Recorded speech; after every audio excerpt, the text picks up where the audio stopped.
everybody and welcome back to my channel. Before we get into this video, please don't forget to like, comment and subscribe. A hate video. It is just my opinion as well as that of the general. So do not be disrespectful, and it is okay to disagree. Anyways, let's get into the video. Chlöe Bailey is a triple threat. Your girl can sing, act and dance. But why does she get all the scrutiny, hate and backlash for everything she does? Chlöe is known by many for her singing, most especially from the sister musical duo Chlöe x Halle, or Chlöe and Halle rather, who are both signed under Beyonce's record label Parkwood Entertainment. Chlöe has a phenomenal voice, which is why we love her. She also has been a child actress, appearing in Fighting Temptation and Let It Shine, as well as many other films that I have not mentioned. She also gained more traction for her role in Grownish around 2018. It was all fine and dandy until Chlöe decided to embark on a solo career. Not that she disbanded from her sister duo Chlöe x Halle. Their friends were excited, especially after she previewed her first single, Have Mercy, in 2021, an upbeat anthem that had all the girls twerking. She would later release Treat Me in 2022, another upbeat song, which received mixed reviews, both being embraced and judged harshly, mainly for the overt sexual music video.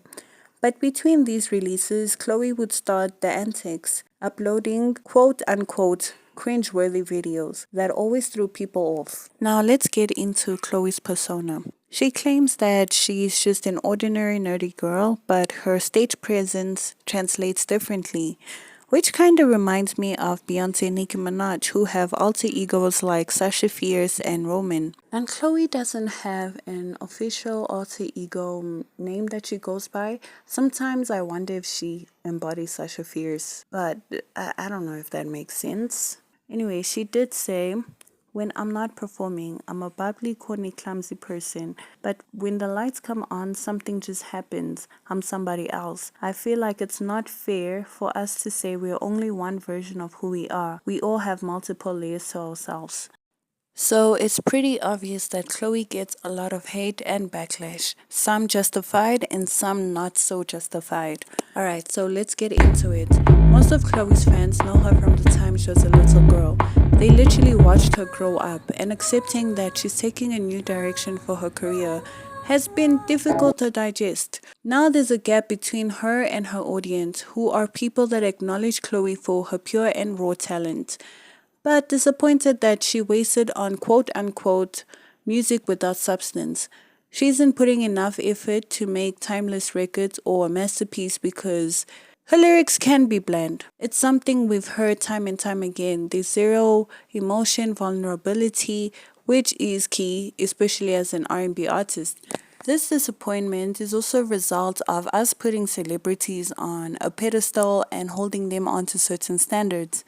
And the moment we begin to see a change, whether it's in their demeanor or artistry, we are heartbroken and upset. And unfortunately, we as consumers have some sort of attachment issues.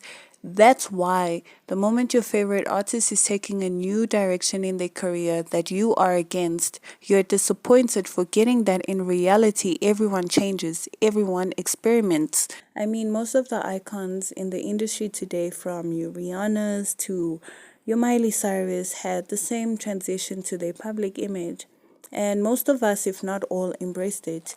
To an extent, it's safe to say that the bad girl persona did wonders for their career. But I will acknowledge people's concerns as to why they cannot keep the same energy for Chlöe. It probably is because it seems forced and she's just overtly sexual even when it's not necessary, which completely throws her authentic audience off. Now, let's talk about that scene, shall we? But first, let's hear what Chlöe Bailey has to say.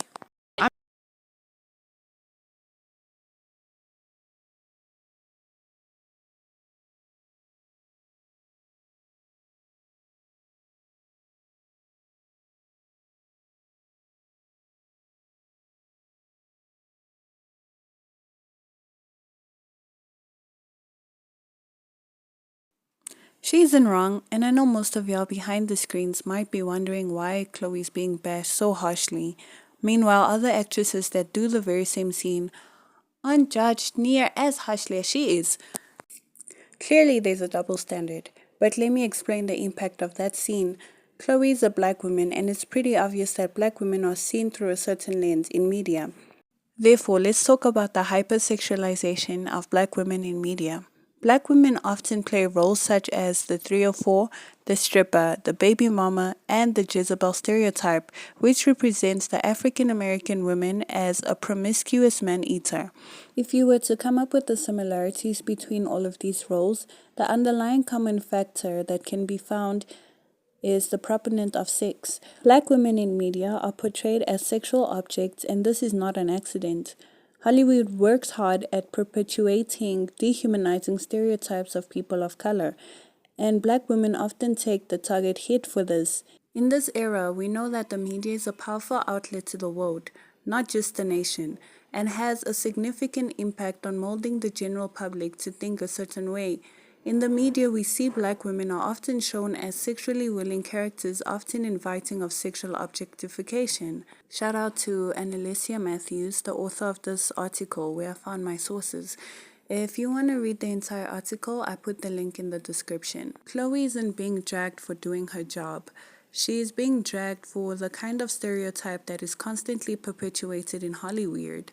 And that scene further perpetuates that black women are just sexual beings. So in conclusion, that scene was totally unnecessary. Her face was barely even in the cut, therefore she could have just gotten a body double to avoid all the backlash. Welcome to the part of the video where I review Chlöe's album. Firstly, congratulations to her for finally releasing her debut album In Pieces, which dropped on the 31st of March 2023. The album consists of 14 songs, but I will only be reviewing the songs that stood out to me. So the first song is Someone's Calling. I literally got chills. There's just so many layers to the song which displays her vocal abilities. Pray It Away is fire. Body Do is definitely a vibe. I don't mind. Let's talk about versatility.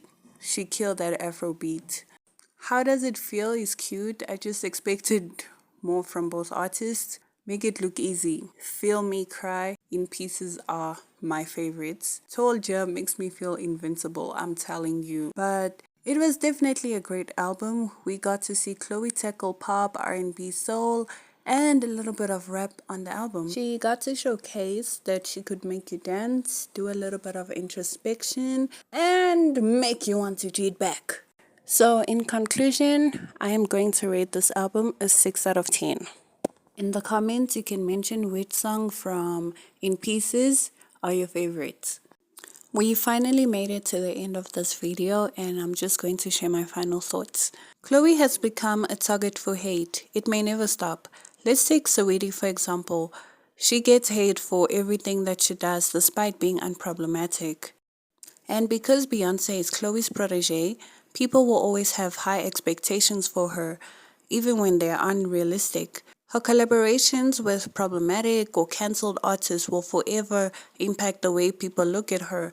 I'm starting to think that Chlöe wants to appeal to a newer audience. What I mean is that she's applying the formula that most mainstream rappers use, but also losing the interest of her initial fan base. Maybe if she was a rapper, she'd receive less backlash because all that she does is not even required for an R&B artist, but that's a story for another day.